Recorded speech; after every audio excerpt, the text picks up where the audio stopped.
राधे राधे, जय श्री कृष्णा। आप सभी को शरद पूर्णिमा की हार्दिक शुभकामनाएं। ज्योतिषी शास्त्र के अनुसार हर साल आश्विन मास के शुक्ल पक्ष की पूर्णिमा तिथि को शरद पूर्णिमा का त्यौहार मनाया जाता है। इसे रास पूर्णिमा, कोजागर पूर्णिमा, कौमुदी व्रत और शरद पूर्णिमा आदि नामों से जाना जाता है। ज्योतिषी के अनुसार इस दिन चंद्रमा 16 कलाओं से परिपूर्ण होता है और शरद पूर्णिमा की रात चंद्रमा पृथ्वी के सबसे निकट होता है। साथ ही इस दिन चंद्रमा की किरणें अमृत की वर्षा करती हैं। इसीलिए इस पवित्र तिथि पर रात के समय खीर बनाकर उसे चंद्रमा की रोशनी में रखने के बाद सेवन करने की भी परंपरा है।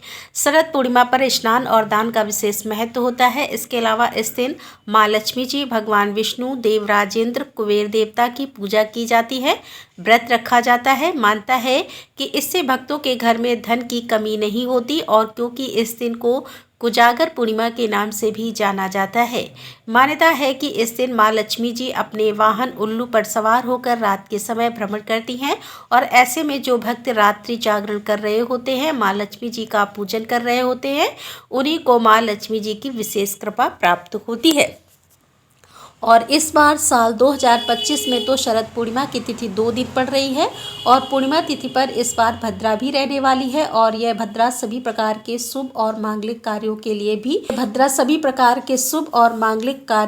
भी बहुत अशुभ करने वाली है। तो ऐसे कैसे पूजा करें कि भद्रा का अशुभ प्रभाव आपकी पूजा पाठ पर ना हो, किस तरह से आप पूजा कर सकते हैं, किस समय खीर बनाकर रखें और भद्रा की शांति के लिए, भद्रा के अशुभ प्रभाव से बचने के लिए किन किन विशेष मंत्रों का जाप आपको करना होगा, इस वीडियो के अंत में आप जानेंगे। पहले जान लेते हैं शरद पूर्णिमा की सरल और आसान पूजा विधि के बारे में।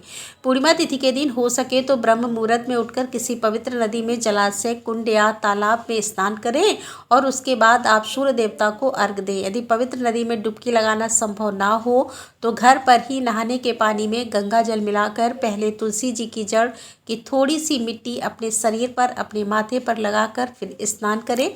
स्नान करते समय गंगा, यमुना, सरस्वती आदि पवित्र नदियों का स्मरण करें। साफ, स्वच्छ, पीले या हल्के रंग के वस्त्र धारण करके सूर्य देवता को तांबे के लोटे में जल भरकर जिसमें अक्षत, रोली, कुमकुम डालें, लाल पुष्प डालें, सूर्य देवता को जल का अर्घ दें। फिर पूर्व दिशा की ओर मुंह करके मंदिर में बैठे और अपने दाहिने हाथ में जल और पुष्प लेकर यदि पूर्णिमा का व्रत रखना चाहते हो तो व्रत रखने का संकल्प लें। यदि केवल पूजा ही करना चाहते हो तो पूजा करने के लिए भी आप संकल्प ले सकते हैं। सबसे पहले मंदिर में गंगा जल छिड़क कर शुद्ध कर लें। एक चौकी बिछाएं जिस पर साफ पीला वस्त्र बिछाएं और चौकी के ऊपर भगवान श्री कृष्ण, भगवान विष्णु, माँ लक्ष्मी जी की प्रतिमाएं स्थापित करें। शालिग्राम भगवान जी हो तो शालिग्राम भगवान जी का भी पूजन इस दिन करना चाहिए। सबसे पहले गणेश भगवान की प्रतिमा या तस्वीर की स्थापना करें। मंदिर में विराजित प्रतिमाओं को स्नान कराएं। जल का छींटा देकर स्नान का भाव करें और सभी सामग्रियों का जल छिड़काव शुद्धिकरण कर लें। स्वयं पर भी गंगा जल छिड़कें और इसके बाद धूप दीप जलाकर पूजा प्रारंभ करें। भगवान गणेश, भगवान विष्णु और माँ लक्ष्मी जी को तिलक लगाएं। माँ लक्ष्मी जी को इस दिन लाल गुड़हल का फूल या गुलाब के पुष्प अर्पित करें। हो सके तो कमल का पुष्प अर्पित करें। पूजा करते समय मंत्रों का जाप करें। इस दिन श्री सत्यनारायण भगवान का व्रत भी रखा जाता है और कथा का श्रवण भी दोपहर के समय किया जाता है। तो आप भी सत्यनारायण भगवान का पूजन भी कर सकते हैं। शरद पूर्णिमा की कथा का श्रवण करें। सबसे अंत में कपूर जलाकर आरती उतारें और सभी देवी देवताओं को भोग लगाएं। आज के दिन सुबह की पूजा में आप पंचामृत का भोग तुलसी के पत्ते डालकर भगवान कृष्ण को, शालिग्राम भगवान को और भगवान विष्णु को अर्पित करें, लेकिन माँ लक्ष्मी जी के भोग में तुलसी के पत्ते ना रखें। पंचामृत के अलावा आप फल, मिठाई, पान, सुपारी, इलायची का भोग भी लगा सकते हैं और मंदिर में कुछ दक्षिणा रखें और कपूर जलाकर आरती करने के बाद सबसे अंत में क्षमा याचना करें। फिर जो भक्त उपवास रखना चाहते हो उन्हें उपवास रखना चाहिए। दिन भर उपवास रखने के बाद शाम को चंद्रमा उदय होने से पहले एक बार फिर से स्नान करें। साफ स्वच्छ वस्त्र पहने। जिस तरह आपने सुबह पूजा की उसी प्रकार विधि विधान से मंत्रों का जाप करके शाम की पूजा भी करें और एक लोटे में जल भर कर जिसमें अक्षत, शक्कर और सफ़ेद पुष्प डालकर चंद्र देवता को ओम सह चंद्रमसे नमः कहते हुए चंद्रमा को अर्घ दें और अपनी ही जगह पर खड़े होकर 3, 5 या 7 बार परिक्रमा करें। धूप दीप दिखाकर चंद्र देवता की आरती उतारें। इस दिन चंद्रमा की ओर निहारने से आंखों की रोशनी बढ़ती है, नेत्र संबंधी रोग बहुत हद तक दूर होते हैं। इसीलिए चंद्रमा की ओर आपको लगातार निहारना चाहिए और चंद्रमा की रोशनी में भी रहना चाहिए, क्योंकि इस दिन चंद्रमा से अमृत की वर्षा होती है। फिर शाम की पूजा में ही आपको चंद्रमा उदय होने के बाद रात के समय जब आसमान में पूरी तरह से चंद्रमा की रोशनी बिखर जाए, गाय के दूध से बनी हुई खीर जिसमें केसर डालकर एक पात्र में रखकर चंद्रमा की रोशनी में रखें, खुले आसमान के नीचे रखें और ध्यानपूर्वक रखें, जाली ढक कर रखें ताकि कोई भी कीड़ा आदि खीर में ना गिरे। आप महीन चुन्नी भी डालकर रख सकते हैं और चंद्रमा की रोशनी में कुछ देर तक या कुछ घंटों के लिए छोड़ने के बाद में इसका भोग पहले माँ लक्ष्मी जी को अर्पित करें और फिर प्रसाद के रूप में सभी लोगों में बांटकर स्वयं भी ग्रहण करना चाहिए। कुछ लोग पूरी रात के लिए चंद्रमा की रोशनी में खीर रखकर छोड़ देते हैं। यदि आपके यहाँ पर भी ऐसी सुविधा है तो आप भी रख सकते हैं, नहीं तो 1 या 2 घंटे या कम से कम आधे घंटे भी आप इस खीर को चंद्रमा की रोशनी में रखने के बाद ग्रहण कर सकते हैं। शरद पूर्णिमा की तिथि पर इस प्रकार से खीर को रखकर फिर प्रसाद रूप में ग्रहण करना और उसका दान करना अत्यंत शुभ फलदायी माना जाता है। खीर का दान आप अगले दिन स्नान दान की पूर्णिमा पर भी कर सकते हैं, नहीं तो आप पूर्णिमा तिथि पर खीर बनाने की सामग्री जैसे गाय का दूध, अक्षत, शक्कर आदि दान में किसी योग्य व्यक्ति को दे सकते हैं। और पूर्णिमा तिथि पर सफ़ेद रंग की वस्तुएं खासकर चांदी, सफ़ेद वस्त्र, अक्षत, दूध, दही, घी आदि का दान भी किया जाता है। पीपल के वृक्ष में माँ लक्ष्मी जी का वास माना जाता है, इसीलिए पूर्णिमा तिथि पर शाम के समय पीपल के पेड़ के नीचे दीपदान करने के बाद एक पात्र में रखकर खीर का भोग पीपल देवता को भी अर्पित करें। तुलसी जी भगवान विष्णु को अति प्रिय होती है और बिना तुलसी जी की पूजा के भगवान विष्णु या भगवान कृष्ण की पूजा अधूरी रहती है। तो तुलसी माता की पूजा करें और भोग में तुलसी के पत्ते रखकर ही भगवान कृष्ण या भगवान विष्णु को भोग लगाएं। ऐसा करने से भक्तों पर भगवान कृष्ण की कृपा पूरे वर्ष बनी रहती है। साल 2025 में शरद पूर्णिमा की तिथि 6 अक्टूबर सोमवार को दोपहर 12:24 से शुरू हो रही है, जिसका समापन 7 अक्टूबर मंगलवार को सुबह 9:16 पर होगा। देखा जाए तो पूर्णिमा तिथि 2 दिन है, लेकिन पूर्णिमा का व्रत इस बार 6 अक्टूबर सोमवार को रहेगा। इसी दिन श्री सत्यनारायण व्रत भी रखा जाएगा और खीर भी आप इसी दिन रात के समय बनाकर रखेंगे, क्योंकि रात में पूर्णिमा तिथि विद्यमान रहेगी। 7 अक्टूबर को पूर्णिमा का स्नान दान किया जाएगा और कार्तिक स्नान भी किया जाएगा। इस बार पूर्णिमा तिथि पर भद्रा भी लग रही है, जो कि दोपहर 12:23 पर सोमवार से शुरू हो जाएगी। यानी सोमवार को जिस समय पूर्णिमा तिथि लगेगी उसी समय से भद्रा भी प्रारंभ हो जाएगी और भद्रा काल रात 10:53 पर समाप्त होगा।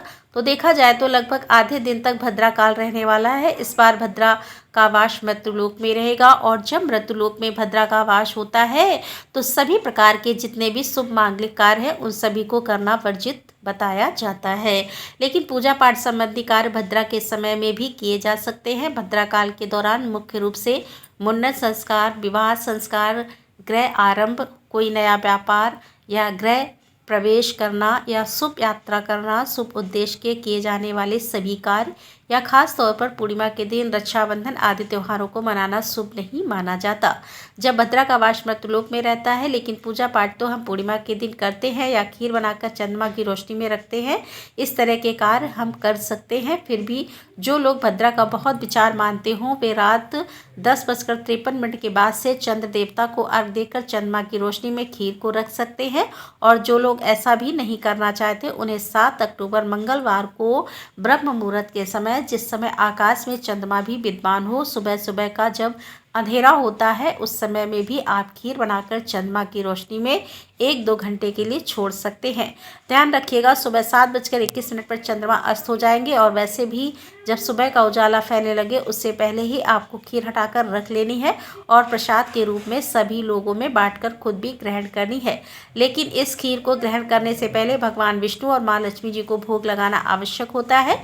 मैं ऋषि कश्यप के अनुसार जो कोई भी प्राणी अपना जीवन सुखी बनाना चाहता है और आनंद पूर्वक जीवन बिताना चाहता है उसे भद्रा काल के दौरान कोई भी शुभ काम नहीं करना चाहिए। यदि भूलवश ऐसा काम हो जाए तो उसका शुभ फल नष्ट हो जाता है।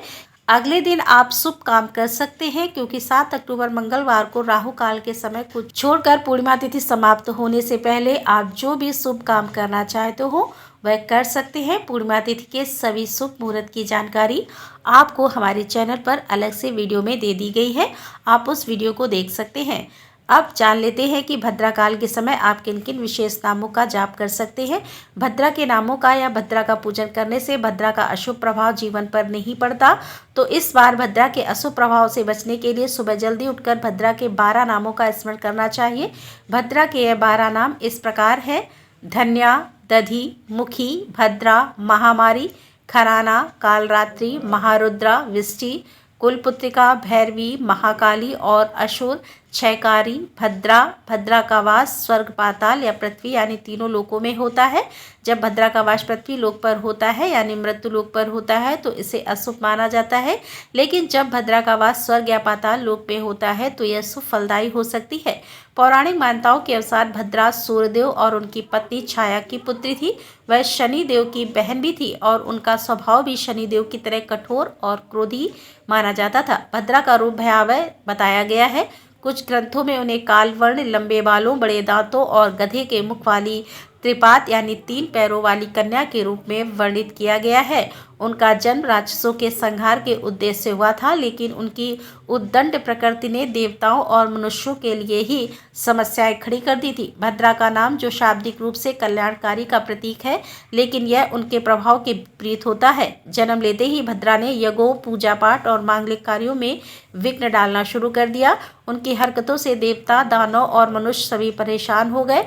भद्रा की इस उद्दंडता को नियंत्रित करने के लिए सूर्यदेव ने ब्रह्मा जी से सहायता मांगी और ब्रह्मा जी ने भद्रा को समझाया और उसे पंचांग के विष्टीकरण के स्थान में दिया।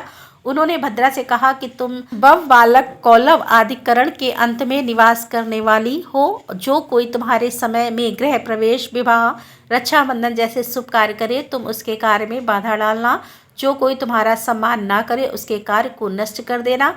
इस प्रकार भद्रा विष्टीकरण के रूप में स्थापित हो गई और वह तीनों लोकों स्वर्ग, पाताल और धरती लोक पर विचरण करने लगी। शरद पूर्णिमा की उज्जवल चांदनी में भगवान श्री कृष्ण ने वंशीवट में गोपियों संग महारास रचाया था, जिसे देखने स्वयं महादेव भी गोपी का रूप धारण करके पधारे थे। महाराज की लीला में चंद्रमा वहीं ठहर गए, चंद्रमा अस्त होना भूल गए, यमुना जी का प्रवाह तक रुक गया, सभी दिशाएं अपनी अपनी जगह पर ठहर गईं और इस दिव्य महाराज को देखते हुए ब्रह्मा जी भी सृष्टि का संचालन करना मानो भूल से गए और इस प्रकार महाराज की वह एक दिव्य रात्रि 6 मास के बराबर हो गई और वह महारात्रि ब्रह्मरात्रि के नाम से विख्यात हुई। यदि आप शरद पूर्णिमा के दिन महाराज की कथा भी सुनना चाहते हो तो हमारे चैनल पर यह कथा अपलोड है, आप जरूर सुन लीजिएगा। यह थी आज की वीडियो। जानकारी कैसी लगी? राधे राधे, जय श्री कृष्ण।